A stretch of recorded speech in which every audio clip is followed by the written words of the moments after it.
to start with, it's way smaller than the first one, and it's very linear, and due to the fact that it's confined within this quarry geometry. So this doesn't allow for much flanking, so to say.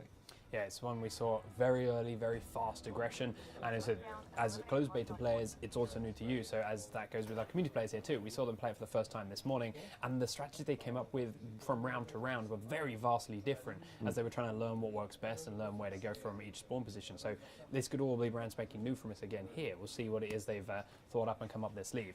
You can immediately see from the start of the round, it's an instantly more aggressive beginning, whereas you see on deforestation, some squads like to take it slower and sit back and drone first and find information. Right off the back here in Quarry, it's very important to get up fast, get to your front line, get to your favourite positions, and get stuck in there with everyone in their right spot to then make your foothold and to start advance forward and find your opposition. It's very hard to hide because, as you say, lack of foliage, it's more linear. You know exactly exactly where your opponents are going to be coming from. You know they're going to be in that general direction somewhere, and there are a few very favourable positions everyone likes to hide in. We're probably going to see some less scout drone use this time around. I was going to say, less scout drone use and more artillery drone. We're already seeing it here for our developers. We're also seeing it for our community team. Both of these squads knowing the power of that displacement, knowing the power that artillery brings, getting it out early and forcing these players out of the places they want to be in from the start. This is also the one which we really saw Weaver make his mark on yesterday in our practice games. Full 4 kills, I think 2 rounds in a row, getting up on these very tall conveyor belts and just picking teams apart from up there. It's a very high risk position to be in, because if you do die when you're up there, there's no reviving happening. But if you can get up there and get lots of shots off, you have a great vision of the whole battlefield. So the mortars are coming in. It's a great placement there from our developers. They actually managed to, from our community players, they actually managed to push 2 developers back away from the spot they wanted to be at. And while it was going on, you can see Krebser and Robo Mohawk are pushing up within the compound, within this quarry area in the middle of the fight, to try and get a bit more of a position on those developers. The Recon Tower, while we talked about it before, it's always a high risk, high reward objective. Even more so here on Quarry, because it's so exposed and the map is so small, it's very easy for people to get close to that Recon Tower and pick you off. So even trying to bait it as a tank is a very dangerous place to be.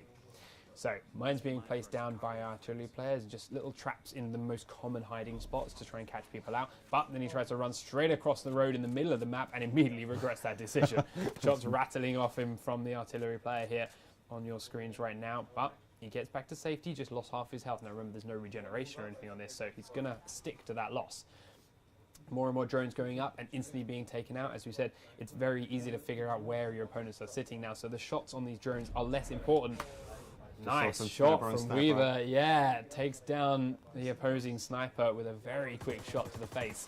But yeah, these drones, less worry about giving your position away, more important, but getting them out of the sky so they can't call their artillery strikes in. As you just saw happen there on 2 members of the developing squad. They have to push right back now. One of them, in fact, I believe just died too, yes.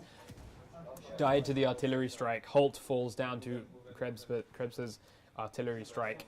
And that's a painful spot for them to be in. Midas is the last man standing now, I believe. They're moving in to control the situation. Yeah, the buff on him. He does get 1 revive off, but the push is coming in from the community team now. Shots are there. It's immediate 1.